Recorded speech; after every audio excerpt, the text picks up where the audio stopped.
What are we doing today? Caitlin Clark just teamed up with Lilly to drop a short feature called Back to School with Lilly. And surprise, surprise, critics are already losing it because apparently Caitlin can't do anything without someone frothing at the mouth. Honestly, it's gotten comical to watch at this point. The real question is, why does every little thing she does set people off so badly? What do you think? Is Caitlin at the point where her very existence sparks outrage?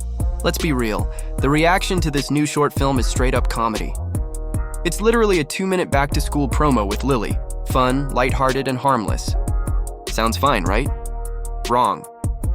The professional complainers online spun it into a full-blown scandal. You'd think Caitlin just announced she was running for president with how dramatic people got. There we go. First up, Harlow. Do you have a question for me? Okay, let's hear what you got. When were you my age? When was I your age? What were you like at my age? I was energetic. I loved being outside and playing with my friends. I played basketball. I played soccer. What's your favorite thing about being 5? Play sports. Play sports? What sports do you play? Gymnastics. Gymnastics. What can you do in gymnastics? A handstand. You can do a handstand? Oh my gosh. I wish I could do a handstand. Do you think you could teach me?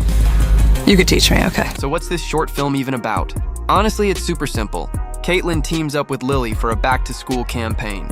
There's a bit of humor, a little charm, and Caitlin showing kids that yes, you can be an athlete and also the face of a major brand. That's it. No secret plan. No hidden agenda.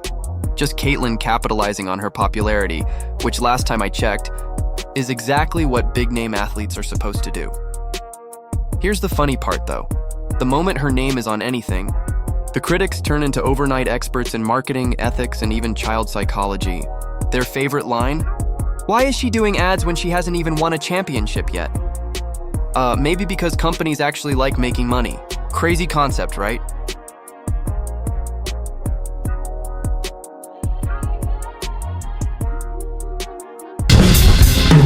My mom says I have to eat my vegetables. Do you always eat your vegetables? Be honest. I actually do. I like vegetables. I'm not even lying. But my mom said the same thing when I was your age, so my favorite vegetable is probably broccoli. You don't like broccoli? Broccoli's good. Come on. I promise they're good. You just have to try them. I'm not even lying. And the funniest thing about all this, the short film isn't even trying to be serious. It's goofy, playful, clearly made for kids and families. Yet somehow the social media warriors are pounding out 1,000-word essays about how Caitlin is ruining basketball culture. Funny how these same people had zero problem when male athletes were cashing endorsement checks before they ever played a professional game. But Caitlin? Nope. Suddenly she's breaking some unwritten law. Here's the reality. Caitlin Clark went from rookie sensation last year to established star in year 2, and a lot of people just can't handle it. They were already salty about the coverage she got as a rookie. Now she's piling up sponsorships, commercials, highlight reels, and still packing arenas like nobody else. Instead of admitting she's good for the game, they double down and whine about every new thing she does. As a teen, I'm always tired, so what do you do to keep yourself energized and alert? Ooh, I was always tired at your age too. I think because you have so much going on, you have school, sports. I think the best things I do to keep myself healthy are getting the right amount of sleep every single night. I think eating properly, but also drinking a lot of water. That's always important to stay hydrated. You know what really cracks me up? The words back to school were enough to set some people off. They're out here saying, why is she doing a school-themed ad when she's not even in school anymore? I don't know. Maybe for the same reason Michael Jordan did ads with Bugs Bunny. Because it's fun. Because it's marketing. Because not every ad has to be a biography. But apparently, logic goes out the window when Caitlin Clark is involved. And let's not forget, these same critics spent months saying she was just hype. Yet here she is, in her second year, still commanding massive attention, and now major companies are lining up to work with her. If that's just hype, I'd love some of it in my bank account. The funniest meltdown I saw, someone whining that Caitlin is taking opportunities away from more deserving players. Really?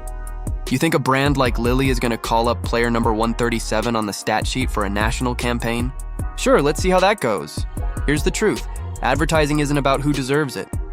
It's about who can move the needle. Caitlin moves it. Period. And here's the part critics don't want to admit. Every time they rage about her, they're the reason she trends. They think they're dragging her down, but they're boosting her instead. Every angry tweet is free publicity. Congrats, you played yourself. One thing you wish you knew at my age. Oh, I took basketball very seriously. I always thought winning and losing was super important, but I think just having fun, like enjoy playing with your friends, just enjoy it as much as you can. What do you want to be doing at my age? Being a professional basketball player like you. Professional basketball player? Maybe you can play for the Fever.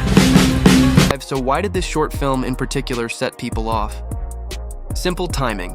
Caitlyn already dominates headlines with her games, her stats, and her ability to sell out arenas. Add endorsements with Nike, State Farm, and now Lilly, and people feel like she's everywhere.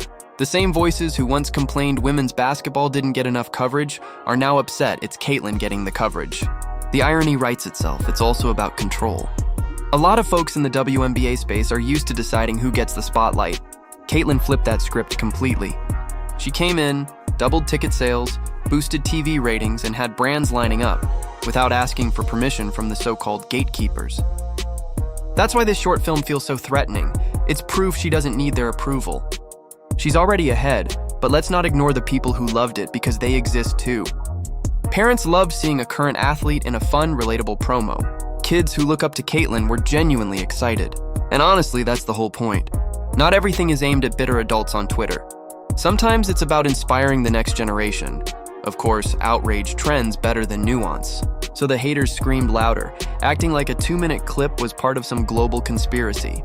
And Caitlyn? She didn't even flinch. No clapbacks, no defenses. Just cashed the check and moved on.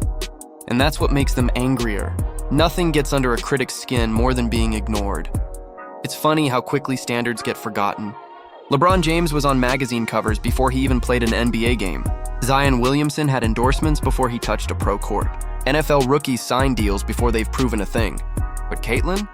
2 years into her career, already the face of women's basketball, and now it's too soon? Please, and let's not pretend she hasn't earned it. Rookie of the Year candidate. Record-breaking college career.